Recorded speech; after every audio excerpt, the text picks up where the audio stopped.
অবশেষে নিজেকে পরিবর্তন করে নতুন ছবি করতে দেশে ফিরেছেন ঢাকাই সিনেমার জনপ্রিয় অভিনেত্রী শাবনূর। 1 বছর বিরতি নেওয়ার পর নিজেকে প্রস্তুত করেছেন চিত্রনায়িকা শাবনূর। যে কোনো মুহূর্তে এবার ক্যামেরার সামনে দাঁড়াবেন এই জনপ্রিয় চিত্রনায়িকা। 1 বছর আগে শাবনূর তার কামব্যাক করা সিনেমা রঙ্গনার শুটিং করেছিলেন। সে সময় দেশের বিভিন্ন লোকেশনে প্রায় 1 মাস ধরে শুটিং করেছিলেন শাবনূর। তবে এরপরই শাবনূর আচমকা উড়াল দেন অস্ট্রেলিয়া। পরিচালককে জানান তার আরও সময়ের দরকার, নিজেকে আরও কিছুটা পরিবর্তন করতে চান তিনি। ফিটনেস নিয়ে তিনি সন্তুষ্ট হতে পারেননি। এরপর কেটে গেছে 1 বছর। এ সময় শাবনূর নিজেকে পরিবর্তনের মিশনে নেমেছিলেন। সোশ্যাল মিডিয়ায় শাবনূর খুবই সরব। এর আগে কোরবানির ঈদে শাবনূর একটি ভিডিও বার্তা দিয়েছিলেন, যেটা ব্যাপক ভাইরাল হয়েছিল সামাজিক যোগাযোগ মাধ্যমে। তখন থেকেই তার পরিবর্তনের আভাস পাওয়া গিয়েছে।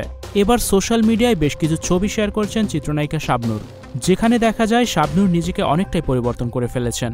স্নিগ্ধ লুকে ভক্ত অনুরাগীদের মন জয় করে নিয়েছেন এই চিত্রনায়িকা। এরই সাথে জানা গেছে শাবনূর চুপি চুপি দেশে ফিরেছেন।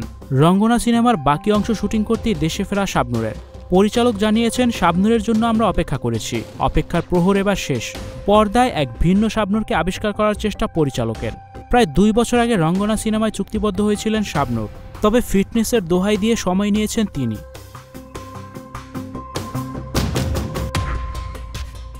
এদিকে পরিচালকেরও কোনো তাড়াহুড়া নেই। শাবনূরকে পর্যাপ্ত সময় দিয়েছেন পরিচালক। ভিউয়ার্স, শাবনূরের নতুন লুক আপনাদের কাছে কেমন লেগেছে? আর শাবনূর যে দেশে ফিরেছেন এটা জেনে আপনি কতটা খুশি? আর ভিডিওটি শেয়ার করার অনুরোধ রইল। ভিডিওটি দেখার জন্য ধন্যবাদ। Icon focus 24 TV, powered by 4D Fourth Dimension। আমাদের চ্যানেলটি সাবস্ক্রাইব করে আমাদের সাথে থাকুন।